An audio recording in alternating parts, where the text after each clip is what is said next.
few years ago, my family was looking for something to watch on Netflix. We came across a show called Girls Incarcerated, Young and Locked Up, and decided to watch a bit of it. It followed teenage girls in juvenile detention. I was shocked when I watched the show because, unlike what I assumed, these girls weren't bad people. Had they done a bad thing? Yes, but were they bad? I didn't think so. They were nothing like what I thought a criminal was supposed to be. They were girls, just like me. As I was watching another episode, my little brother walked in and said, "Why are you watching this? Those girls are criminals." The definition of a criminal is a person who has committed a crime. When we think of a criminal, the crime is what we typically think of first because it's what we think matters. The crime is what will affect us, endanger us, impact our lives, our children, our families. But there is another part to that definition: the person who committed the crime. Before watching Girls Incarcerated, it didn't occur to me to think of a criminal as a person. But after watching this show, I knew better. They were real people, not inmate numbers or orange jumpsuits. And people have stories, likes, dislikes, struggles, and a personality that makes them unique.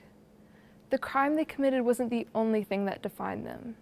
In fact, it was far from it. Each of the girls was so much more. They had hopes and dreams. They worked hard to do well in school and earn privileges. Beneath their anger and aggression that came out at times, they were kind girls. They cared about each other, their families, and the staff. Honestly, they were really funny too. I know, for a show about a bunch of girls in jail, you'd think the laughter would be few and far between, but you'd be surprised. It has its funny moments. After watching a few episodes, I started to feel compassion for these girls.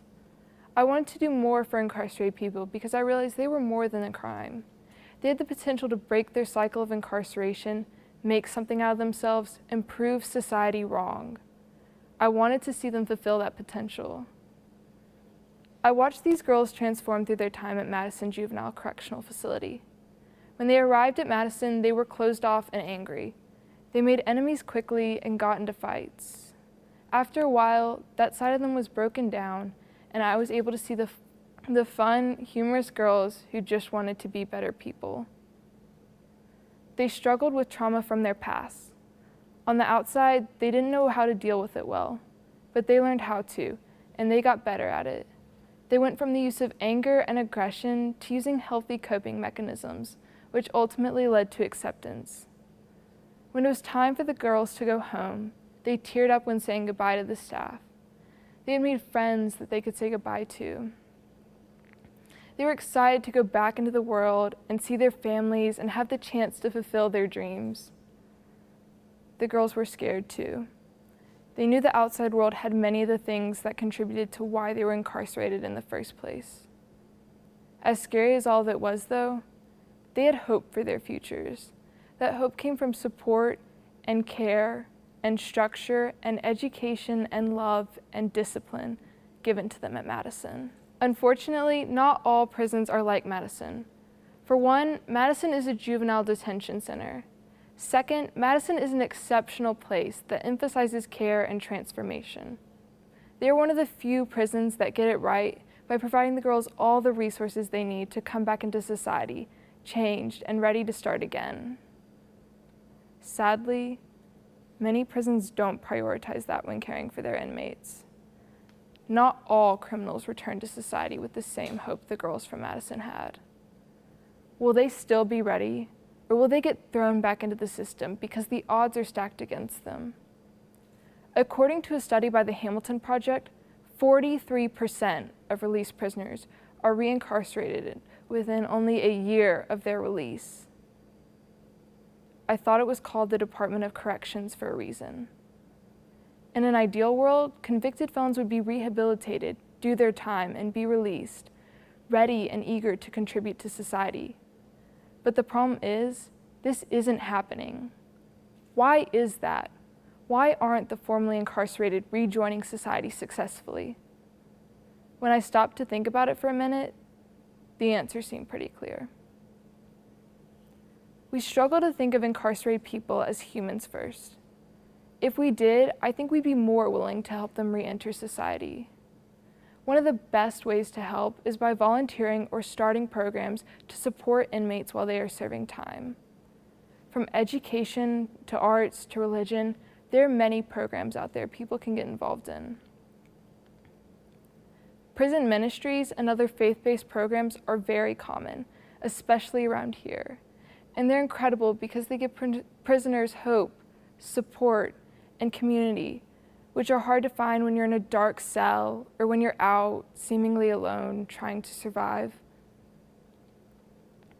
Educational programs are key to the success of a prisoner's return. Formerly incarcerated people who participated in educational programs were 43% less likely to be reincarcerated, and they were more likely to get jobs, according to the Department of Justice. An education and a job lead to a steady income, which is a major part of rejoining society successfully. There are also halfway houses that help prisoners with the transition from prison to society. They provide prisoners with housing and programs to help them get back on their feet. There is a reluctance to help incarcerated people because we tend to think it is safer for our communities if they remain in jail. In reality, many prisoners are in jail for nonviolent crimes.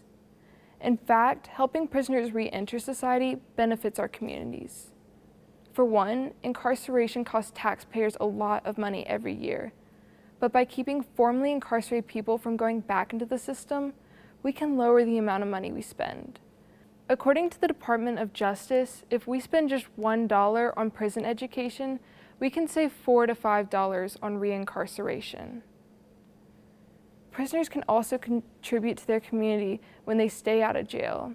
They can get jobs, they can participate in local activities, and be active members in their communities. So how can you help incarcerated people rejoin society successfully?